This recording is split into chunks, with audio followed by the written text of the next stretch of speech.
Get ready to dive into the gut-brain axis. Your gut and brain are constantly exchanging messages to influence your mood, appetite, and various behaviors. But what happens when this connection goes awry? It can lead to symptoms and chronic disease. So stay tuned and join me as we dissect this communication between your gut and your brain and reveal the hidden factors behind your emotions and well-being.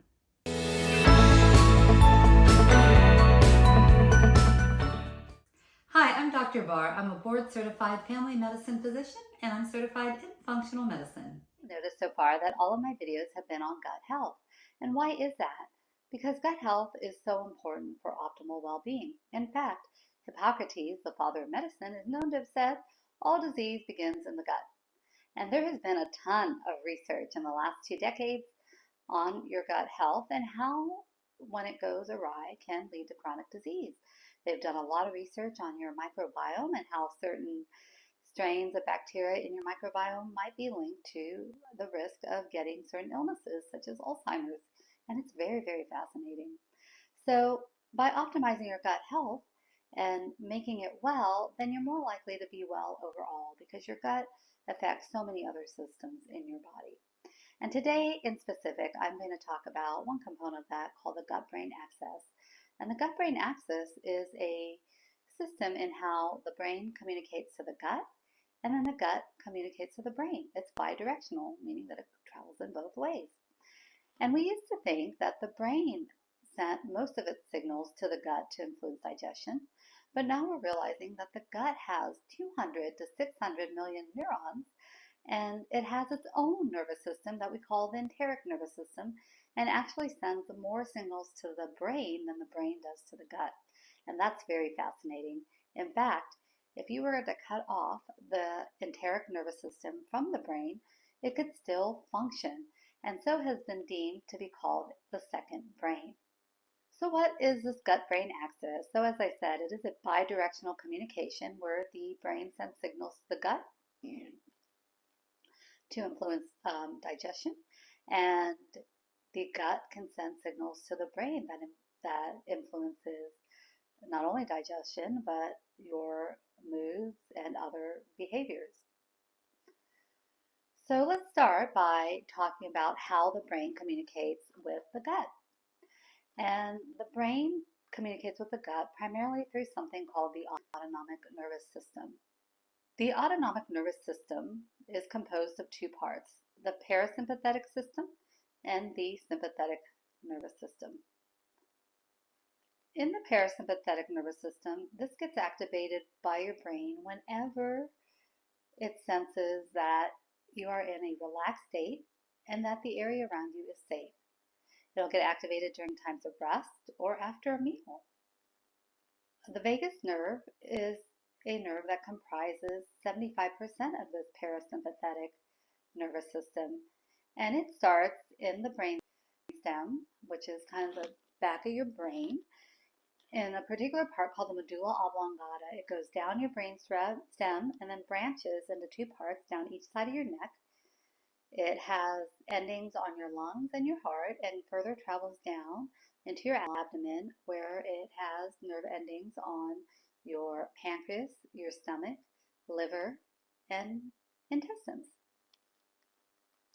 So when you are relaxed, then this parasympathetic nervous system gets activated by the brain, and it sends a signal down the vagus nerve to tell your heart rate to slow down, tells your lungs to slow down breathing because you're relaxed, and it will also tell your gut to go ahead with digestion. It's okay. So as a result, it'll increase your digestive enzymes. It'll move food through your gut and improve gut motility, and then allow you to eliminate. The other part of the autonomic nervous system is the sympathetic nervous system, and this branches out from the spinal cord at about your thoracic mid-spine level and then your lower lumbar spine level, and it sends branches out to various places on the body and various organs. And when the brain senses that it is not safe and that you are stressed, then it'll activate the sympathetic nervous system.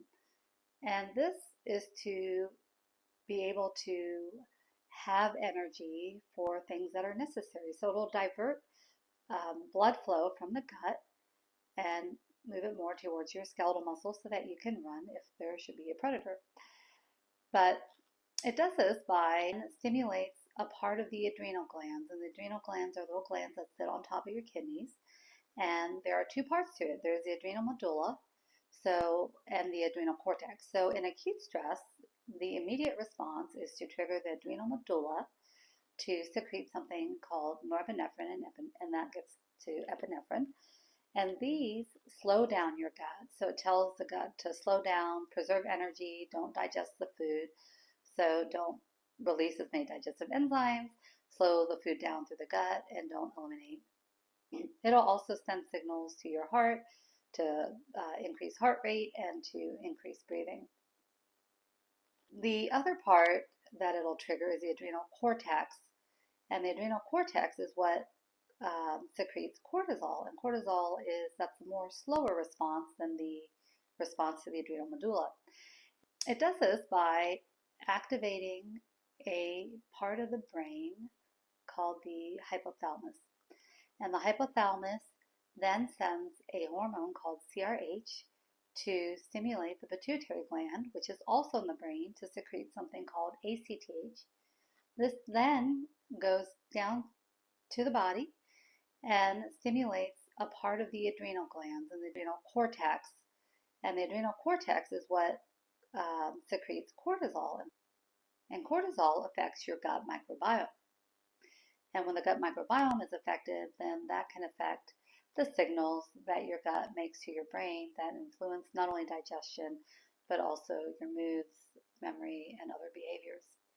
And when you are chronically stressed, you don't get that shut off to cortisol, because normally, if you just have an acute stress and you're just stressed for a moment, that cortisol will then feed back to the brain and tell the brain that there's enough cortisol and you can shut off. But if you're chronically stressed, then that loop just keeps going and going, and you are constantly just putting out cortisol to deal with your stress that you have in your life. So the autonomic nervous system is how the brain communicates to the gut. So now let's talk about how the gut sends signals to the brain. And this is primarily through the enteric nervous system, is what we call it. And the enteric nervous system communicates with the brain through neuronal, which is nerves, endocrine, which is hormones, and also interacts with the immune system. And all of these factors can affect what signals are produced and how they get transmitted to the brain and amounts that get sent to the brain. The first way that the gut communicates with the brain is through neuronal communication. There are different types of nerve cells in the gut that can make neurotransmitters that also control your digestive enzymes, movement of food through the GI tract, and acid in the stomach. And these neurotransmitters are serotonin, dopamine, acetylcholine, norepinephrine, and GABA. So these neurotransmitters will then travel up the vagus nerve to the nucleus solitary tract in the brainstem. And then from there, it goes to, the neurotransmitters will go to various parts of the brain, depending on which neurotransmitter it is. So different neurotransmitters activate different parts of the brain to affect your moods, like whether you have depression, anxiety, or if you're happy, whether you're satisfied. It'll affect other behaviors like memory, and also can affect your muscle contractions. And this is important to know because a lot of the therapies we have out there for brain disorders are all targeting how these neurotransmitters are made in the brain. And there's a large percent of the neurotransmitters that are made in the brain, but there are also neurotransmitters that are made in the gut. But now that we know that they are made in the gut, it also gives another area for new therapies to be developed to help people who have depression, anxiety, neurocognitive disorders, and even obesity and diabetes. So it's a very exciting area of research. It also helps us to learn that we do need to take care of our gut, because if we do, then we're less likely to get some of these conditions. So the research is very exciting as far as having another avenue of prevention. The second way that the gut communicates with the brain is through endocrine or hormonal signaling. So the enteric nervous system can influence the production of various hormones that can help or halt our digestion and that affect our appetite or moods. And these hormones are made by something called an enteroendocrine cell in the gut, and then they travel through the bloodstream. So this is different than the neurotransmitters. The neurotransmitters transmit up the vagus nerve to the brain stem, whereas the endocrine, the hormonal signals, go across the intestinal lining and into the bloodstream, and then up into the brain, where they can cross the blood-brain barrier and affect the brain. So one example is when we are hungry. Our gut will sense that our stomach is empty, or sometimes if the blood sugar is low, it'll sense that. And this will stimulate ghrelin from the stomach. Ghrelin is made in the stomach, and that goes to the bloodstream, goes to our brain in the hypothalamus. The hypothalamus also has a hunger center, and it'll stimulate this center to tell us to eat. So it'll stimulate appetite. So some examples of hormones that come from our enteroendocrine cells. Serotonin. So serotonin is not only considered a neurotransmitter, it's also considered a hormone. And like I had mentioned earlier, it increases gut motility. And it can also affect your mood, as we all know, and appetite. Cholecystokinin is another hormone that's made, and it helps regulate pancreatic enzyme secretion and gallbladder contraction in response to the presence of fats and proteins in our small intestine. Gastrin is also produced, which helps us make stomach acid to help digest our foods. Secretin also is a hormone that helps us release pancreatic enzymes. GLP-1, or glucagon-like peptide, is also released by something called an eye cell in the enteric nervous system. And this is interesting because you may have heard of the weight loss injections. Well, these work by increasing the production of GLP-1, because GLP-1, it slows down the digestion and slows down motility along your GI tract, so you feel full sooner. It also improves insulin sensitivity, so it makes your insulin work better, and so it balances your blood sugars and helps decrease your appetite. Peptide YY is also produced, and this actually helps you feel full and lets your brain know that you are satiated. And then ghrelin, as I talked about earlier, is released from the stomach to stimulate our appetite. So the third way that your gut communicates with your brain is through your immune system. The enteric nervous system works closely with your immune system in your gut, and this immune system is called GALT, G-A-L-T, which stands for gut-associated lymphoid tissue. And 70% of your immune function actually is in your gut. So this is huge. So this is another reason why gut health is so important, because that is a big part of regulating your immune system. So these immune cells in the gut can be influenced by the enteric nervous system. So the enteric nervous system can influence this GALT to make something called cytokines, and sometimes these cytokines are inflammatory. So these are inflammatory immune molecules such as tumor necrosis alpha, interleukin 6, and gamma interferon. So those are three very highly inflammatory immune molecules. And sometimes they're important because inflammation is important in some processes of the body because it helps keep us in balance, but it's when we're overly inflamed and you get an overproduction of these cytokines that it causes problems. And so if your gut health is not optimal, then you may be more likely to have something called intestinal permeability or leaky gut. And these inflammatory molecules, it's thought, can get through this leaky gut and into the bloodstream and even up into your brain. There is some thought that the brain, which normally has a protective barrier around it called the blood-brain barrier, can be leaky, allowing these inflammatory molecules in, which then causes neuroinflammation, which can lead to neurocognitive disorders. Normally, the blood-brain barrier keeps things out that shouldn't get in there and only allows things that should get in there. But now they're studying to see if there's such a thing as a leaky blood-brain barrier, and that may be one way that neurocognitive disorders occur. So the fourth way that the gut communicates with the brain is through the gut microbiome. The gut microbiome has so many roles along the gut-brain axis. It can influence the neurotransmitters and how much is made.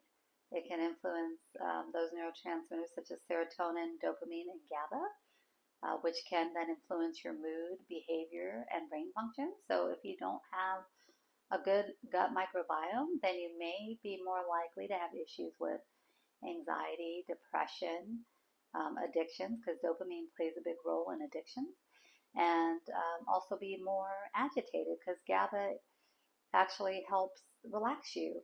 So if you don't have a good microbiome, you may not be making these neurotransmitters in the proper amounts, and so then you get those problems. So certain gut bacteria can also interact with the immune system. There are certain strains that can ferment fibers that you eat and make something called a short-chain fatty acid, which is anti-inflammatory, so it helps reduce inflammation. So that's why it's very important to eat plenty of fiber to help feed these bacteria that can make these anti-inflammatory compounds. The microbiome can also affect the secretion of hormones such as serotonin, ghrelin, and the peptide YY, which affect your mood and appetite that I talked about earlier under the endocrine influence. So what are some factors that can increase your risk for some dysfunction along the gut-brain axis? So, and these are not in any particular order, but genetics is one factor. There are some people that are genetically born and missing part of their enteric nervous system, and so congenitally they may have an illness such as something called Hirschsprung's disease, where portions of the enteric nervous system are missing, so they have some issues with their gut. Infections is another factor that can increase dysfunction along the gut-brain axis because it just causes a lot of inflammation, and anytime you have inflammation in your gut, then that's going to cause problems with your gut health overall. So if you have autoimmune disease, that's also stems from inflammation, and so that can also affect your gut-brain axis. And then medications can cause it, such as those that tend to slow your gut down, and these are medicines that are called anticholinergics. So some popular anticholinergics are the bladder medicines, the overactive bladder medicines. So those can affect your enteric nervous system. Stress is another factor because stress also increases cortisol, which can affect your gut microbiome, and that just sets off inflammation. So it's really important to control your stress. And then, of course, diet. If you eat the standard American diet, we're not getting many fruits or vegetables. So what are some things that you can do to improve the gut-brain axis? Well, this is probably going to be repetitive because in general, just improving your gut health has some of the same components. But let's go through them again. So number one is diet and nutrition. And eating fiber-rich foods really helps feed the microbiome. And now there's even research on polyphenols, and polyphenols are substances that you get from very colorful plants and fruits and vegetables, basically. So there is a lot of research being done on how these polyphenols can really help improve your gut microbiome. You also want to get whole grains that are non-processed, so pure whole grains, legumes, which are beans, and all of these things have fiber in them, so they help support a healthy gut microbiome. You also have something called prebiotics, and prebiotics help feed your gut microbiome, so they help keep it good. And prebiotics can be things like garlic, leeks, onions. You can even buy inulin powder, which is a good probiotic, or acacia fiber. So probiotics are also good, especially fermented ones if you don't have small intestinal bacterial overgrowth.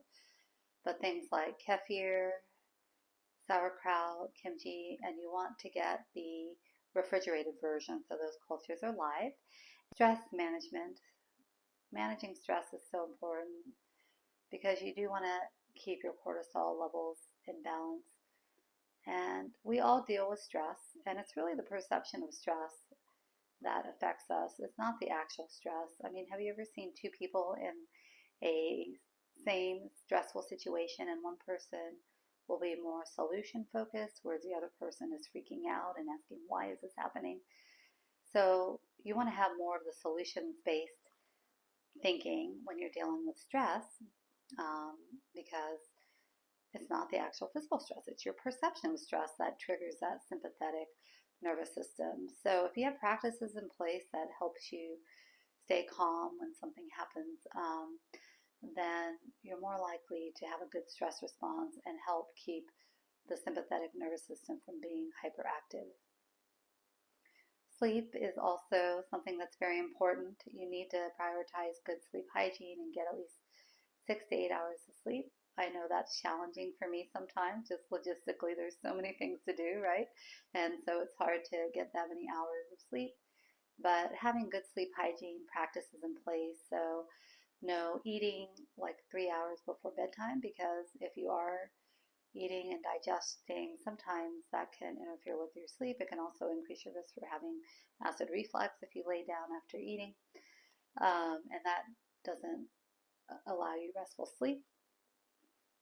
You also want to not do any uber stimulating activities like 2 hours before bedtime. So just try to have a bedtime ritual that's more relaxing. And then an hour before bed, you definitely don't want to have any bright lights like televisions, phones, because the blue light from those devices can affect your circadian rhythm and make it difficult to sleep. You also want to make sure that you get regular physical activity. That helps keep everything in check. It helps your gut health. It helps your stress. It helps your sleep. You just want to make sure you don't you want to make sure you don't exercise right before bedtime, because that can actually keep you awake. But exercising in the morning or afternoon can really help with your sleep, and also, like I said, it helps with your gut health. And then you want to limit, artificial sweeteners. There are better sweeteners like stevia, erythritol, and monk fruit that we think, but to be honest, I don't know if the research is really out there to really confirm that those things are better than Splenda. I think they are, but that's just my opinion. For what I do is I sometimes use those, but I try to use them in very little amounts. You also want to make sure you drink a lot of water. Drinking plenty of water can help maintain the mucosal lining of the intestine, so that helps prevent leaky gut. So I hope that was informative to you about the gut-brain axis, and that our gut does more than just digest our food. It also sends various signals to our brain and can influence our moods, appetite, and other behaviors. So if you like this video, please give it a thumbs up, please subscribe, and please share. And I will see you next time, and have a fantastic day.